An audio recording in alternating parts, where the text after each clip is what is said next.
Je m'appelle Henri Beaumont, et à 69 ans, j'aurais juré que la vie m'avait déjà tout appris sur la trahison.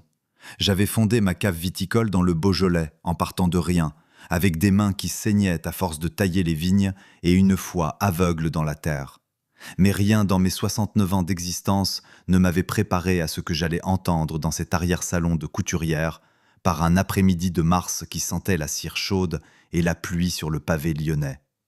J'étais venu chercher mon costume, celui que ma fille Isabelle avait insisté pour me faire confectionner sur mesure chez Madame Colette Arnaud, une couturière du Vieux-Lyon que je connaissais depuis 20 ans.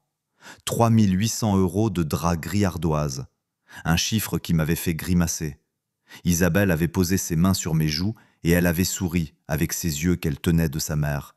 « Papa, tu dois être magnifique. C'est le plus beau jour de ma vie. » Et pour elle, j'aurais porté une armure de chevalier si elle me l'avait demandé. Isabelle était tout ce qu'il me restait depuis que Marguerite était partie 11 ans plus tôt, emportée par une maladie qui n'avait laissé aucun délai, aucune négociation possible.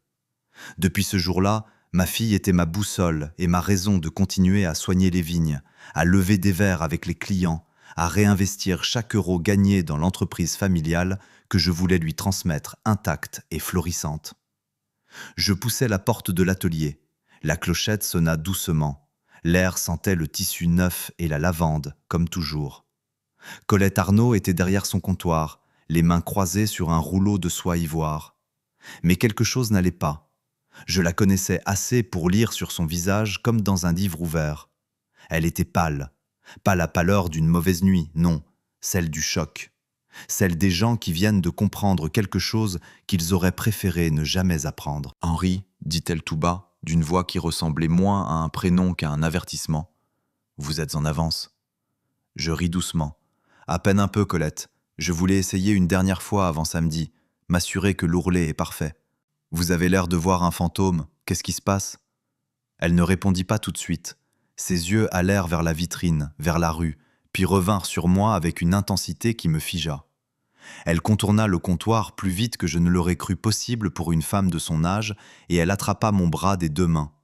Ses doigts se refermèrent avec la fermeté de quelqu'un qui s'accroche à un garde-fou. « Il faut vous cacher, Henri. Maintenant. Tout de suite. » Je fronçai les sourcils, cherchant une logique dans ces mots. « Colette, je suis trop vieux pour les surprises. Si c'est Isabelle qui vous a demandé de m'organiser quelque chose, je vous préviens que... Non, Henri, chut !» Elle m'entraînait déjà vers le fond de l'atelier, vers le couloir bordé de portants chargés de robes à moitié terminées. « Sébastien arrive. Il est avec Isabelle. Il pense que je suis sorti déjeuner. Mon assistante les a laissés entrer par derrière. Vous devez entendre ce qu'ils disent quand personne ne les écoute. » Le ton de sa voix me coupa l'envie de plaisanter. Il y avait quelque chose là-dedans qui ressemblait à de la pitié, et la pitié, venant d'une femme aussi réservée que Colette Arnaud, était plus inquiétante que n'importe quelle menace. Je me laissai guider jusqu'au petit salon d'essayage du fond, séparé du reste de l'atelier par un rideau de velours bordeaux épais comme une nuit sans lune. « Cachez-vous et ne bougez pas, quel que soit ce que vous entendrez, » souffla-t-elle. « Promettez-moi. » Son regard ne plaisantait pas. Je promis. Je me retrouvai seul dans l'ombre étroite de ce salon, entouré de miroirs qui me renvoyaient l'image d'un homme que je reconnaissais à peine, debout entre deux robes de mariée inachevées, ridicules et silencieux. Moi, Henri Beaumont, qui avait présidé des conseils d'administration, qui avait négocié des contrats avec des acheteurs japonais et des distributeurs new-yorkais, planqué derrière un rideau de velours comme un enfant pris en faute. Je regardais ma montre. Mon cœur battait plus fort que d'habitude. Je l'entendis à peine avant d'entendre la porte s'ouvrir dans la pièce principale. La clochette sonna. Et puis une voix que j'aurais reconnue entre mille, mais différente, transformée, dépouillée du vernis. Enfin. J'avais peur que la vieille soit encore là. C'était Sébastien, mon futur gendre depuis 2 ans, l'homme qu'Isabelle m'avait présenté comme un entrepreneur visionnaire spécialisé dans l'immobilier de prestige. Celui qui me serrait chaleureusement la main à chaque dîner familial, qui complimentait mes vins avec des mots précis et des mines de connaisseur, qui m'appelait Henri avec une déférence qui m'avait touché. Sa voix maintenant sonnait creux, arrogante, comme un masque qui vient de tomber sur le plancher. « Tu es sûr qu'on est seul ?» demanda Isabelle. Son ton à elle aussi était différent, plus sec, plus impatient, comme quelqu'un qui attend depuis trop longtemps devant une porte fermée. Mon assistante me l'a confirmé, dit Sébastien. On a 20 minutes. Le contact passe dans un quart d'heure. Isabelle, il faut qu'on soit aligné sur les chiffres avant qu'il arrive. Je fronçai les sourcils dans l'obscurité. Quel contact? Quel chiffre?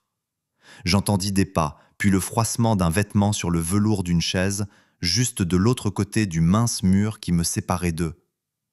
Ils s'étaient installés dans le salon adjacent au mien.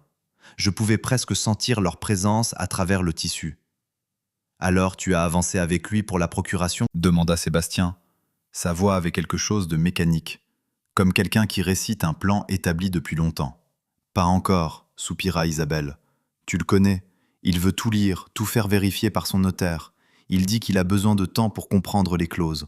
Ça m'énerve, dit-elle d'un ton où je ne reconnaissais rien de la fille que j'avais élevée. Je sus alors que je n'avais pas rêvé. La procuration. Isabelle m'en avait parlé 3 semaines plus tôt, assise dans ma cuisine, tenant ma main avec une tendresse que je n'avais pas songé à questionner. « Papa, c'est juste pour me faciliter les choses si quelque chose t'arrivait, pour pouvoir gérer les urgences sans attendre les délais légaux. » J'avais hésité, non pas parce que je me méfiais d'elle, mais parce que les années m'avaient appris qu'en affaires, même avec les gens qu'on aime, on lit toujours les petits caractères. « Il faut que tu accélères, » dit Sébastien. « Après le mariage, on change de statut juridique. La fenêtre d'action, c'est maintenant, pas dans 6 mois. » J'entendis Isabelle taper du pied sur le parquet, un geste nerveux que je lui connaissais depuis l'enfance. Il cède ou il ne cède pas. Et si elle lui présente ça différemment, comme un acte de confiance? La confiance, dit Sébastien avec un rire bref. Il a fait de la résistance toute sa vie, c'est dans sa nature. Mais avec la procuration signée, on peut transférer les actifs de la cave avant qu'ils comprennent ce qui se passe. L'acheteur que j'ai trouvé à Bordeaux est prêt à conclure en 30 jours. Les entrepôts, les stocks, les droits de marque. Tout. 7,5 millions net. Et avec le portefeuille immobilier de la propriété principale, on arrive facilement à 12. Je sentis quelque chose se solidifier dans ma poitrine. Quelque chose de froid et de dense, comme du plomb fondu qui refroidit trop vite. 7,5 millions. La cave que j'avais montée en 28 ans de travail. Les cuves que j'avais choisies une à une. Les parcelles que j'avais achetées en me privant de tout pendant des années. Les 12 employés qui venaient chaque matin depuis parfois plus de 10 ans. Tout ça réduit à une transaction à solder avant la lune de miel. « Et lui ?» demanda Isabelle. « Il faut bien qu'on gère la question de sa présence. » Elle dit ça comme elle aurait dit « Il faut bien qu'on gère la question du traiteur. » Sans affect, sans une seconde d'hésitation. « J'ai trouvé quelque chose de discret, » dit Sébastien. « Une résidence spécialisée dans l'Ain. Pas trop loin, mais assez pour ne pas avoir à y aller tous les week-ends. L'établissement s'appelle Les Clairières.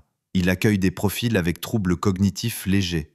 J'ai un médecin qui peut établir une évaluation gériatrique en faveur d'une mise sous tutelle partielle. Avec ça, la procuration devient secondaire. On passe directement à la tutelle légale. Tutelle légale. Je restais immobile. Je connaissais Les Clairières. Un établissement qui avait fait l'objet d'un reportage dans le journal local il y a 2 ans. Des familles témoignant d'un sous-effectif chronique, de résidents laissés sans soins pendant des heures, de médicaments mal administrés. Un endroit où l'on rangeait les gens comme on range des cartons au fond d'un garage. « Tu penses qu'il va résister ?» demanda Isabelle. Et pour la première fois depuis que j'avais commencé à écouter, je crus entendre une légère hésitation dans sa voix. Pas de la culpabilité, non. Plutôt la prudence d'une enfant qui a peur qu'on découvre qu'elle a menti. « Il sera seul, » dit Sébastien d'un ton définitif. « Il n'a personne d'autre que toi, Isabelle. Tu es son seul contact de confiance. Sans toi, il ne peut rien faire. Et on s'assure qu'il n'ait pas accès aux bons interlocuteurs le moment venu. C'est ça la vérité, » dit Isabelle à voix basse. « Il m'a tout donné pour moi, toute sa vie. Il pense encore que je suis sa petite fille. Alors il me fera confiance jusqu'au bout. Il sait pas faire autrement. » Les larmes me vinrent sans prévenir. Silencieuses, brûlantes, inattendues. Je les sentis couler le long de mes joues dans le noir de ce salon d'essayage, entre les robes inachevées et les reflets démultipliés des miroirs. Il sait pas faire autrement. Elle avait dit ça comme une faiblesse à exploiter, comme si la confiance d'un père était une serrure qu'on peut crocheter. Une partie de moi voulait déchirer ce rideau, voulait surgir dans la lumière de l'atelier et les regarder dans les yeux. Une autre partie de moi, plus ancienne, plus froide, me retint. Pas maintenant, dit cette voix en moi. Pas à chaud, pas sans avoir tout. Cette voix-là avait survécu à des crises d'entreprise, à des vendanges catastrophiques, à la mort de Marguerite. Je lui faisais confiance. Ils partirent 18 minutes après leur arrivée. La porte de l'atelier sonna de nouveau. Le silence revint. Colette Arnaud écarta le rideau. Elle n'avait pas besoin de demander si j'avais entendu. Mon visage répondait pour moi. « Je suis désolée, Henri », dit-elle très simplement. J'aurais voulu me tromper. Je restai un long moment assis sur le petit tabouret bas du salon d'essayage, les genoux un peu lâches, le regard perdu dans le grain du parquet. Colette me prépara un café que je ne bus pas. Puis quelque chose se stabilisa en moi, quelque chose qui ressemblait à une résolution. Je sortis mon téléphone. J'appelai Raymond de Sales, mon notaire depuis 22 ans, un homme à qui j'aurais confié ma vie, et qui d'ailleurs avait failli la tenir plusieurs fois entre ses mains lors de restructurations d'entreprises complexes. Il décrocha à la 2e sonnerie. « Raymond, lui dis-je, j'ai besoin que tu bloques tous les accès à la société d'ici ce soir. Procuration, délégation de signature, tout. Et j'ai besoin que tu me rejoignes samedi, avant la cérémonie. Il y a des dispositions à modifier de toute urgence. » Il ne posa pas de questions.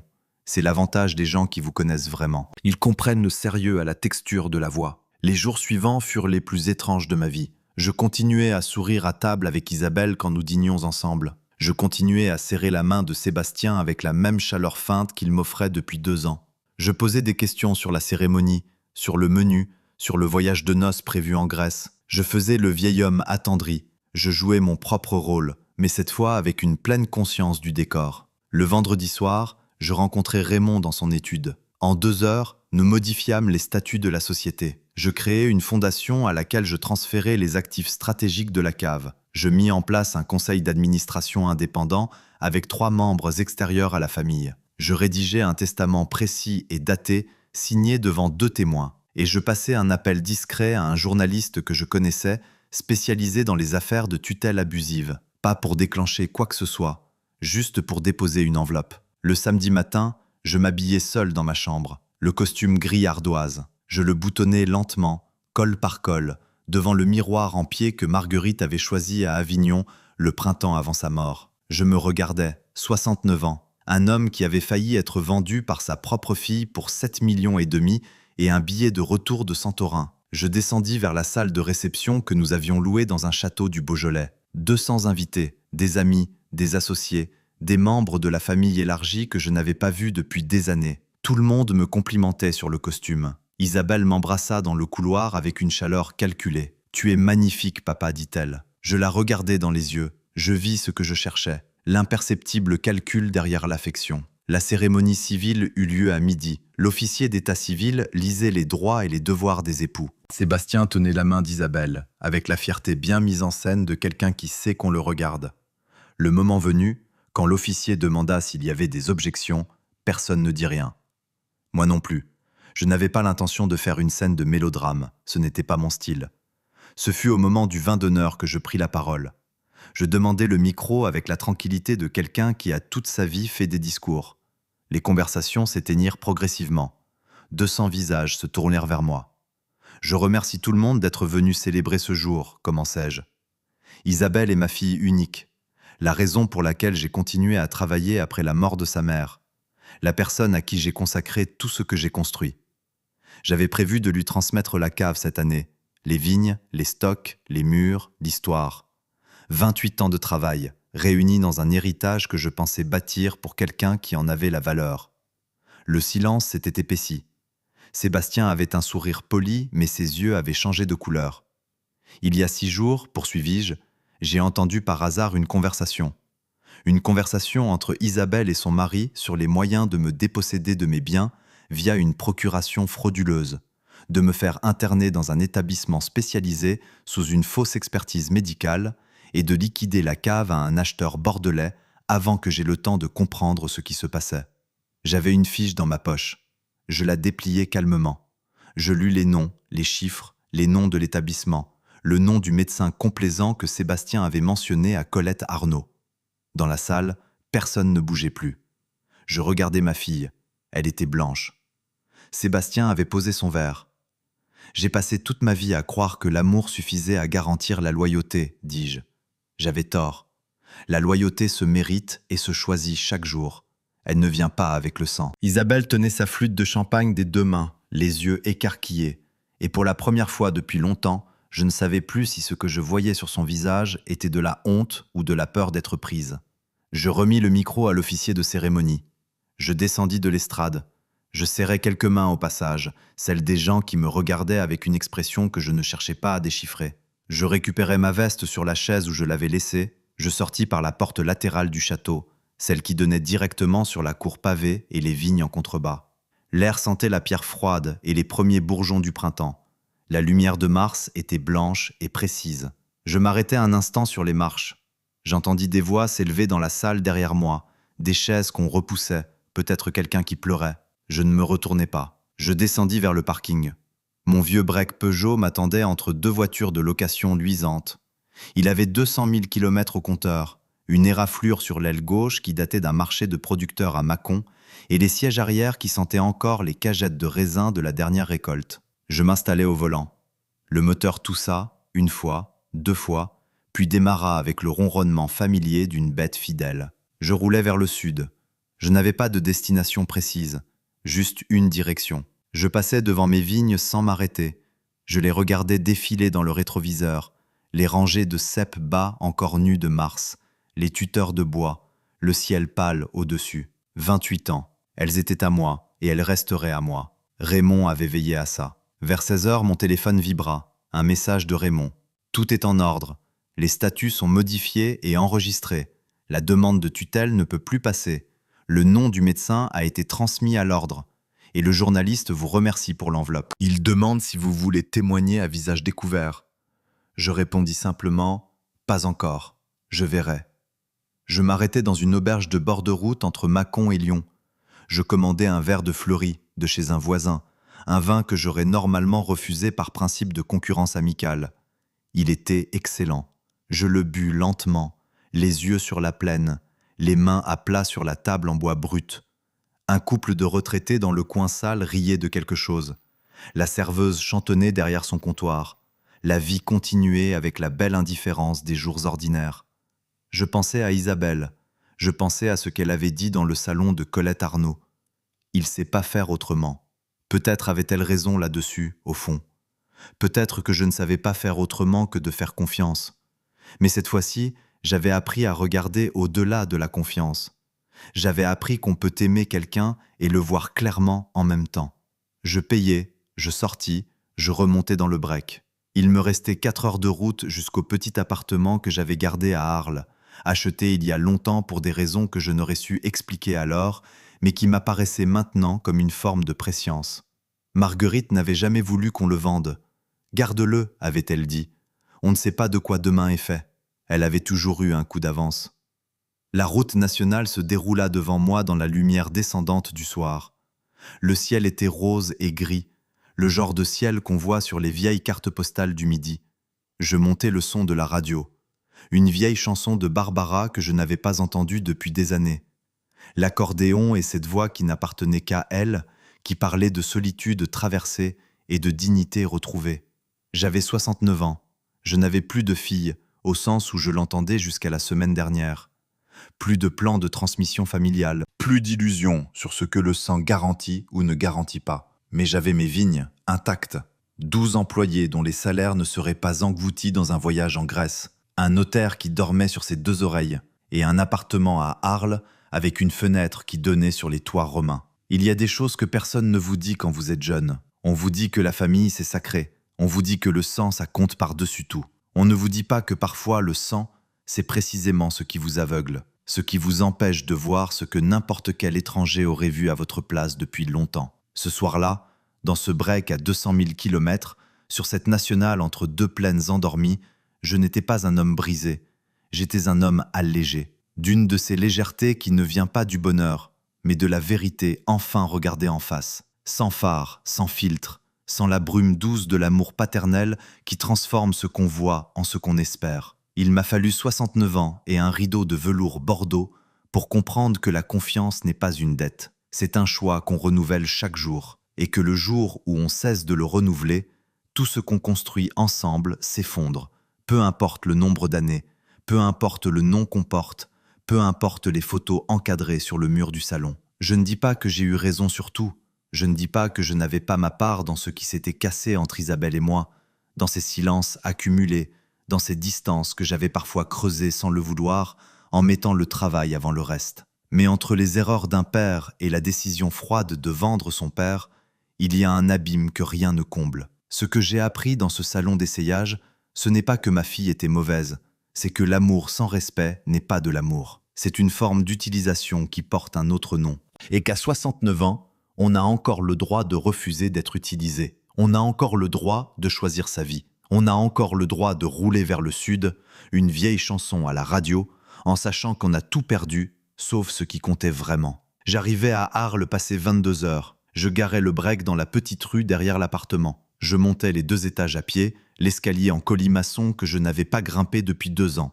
Je poussais la fenêtre sur les toits. L'air sentait le thym et la pierre chaude. Au loin, le clocher de la cathédrale se découpait sur le ciel noir. Je restais longtemps à la fenêtre, sans rien faire d'autre que regarder. Et pour la première fois depuis des années, ce silence-là n'était pas de la solitude.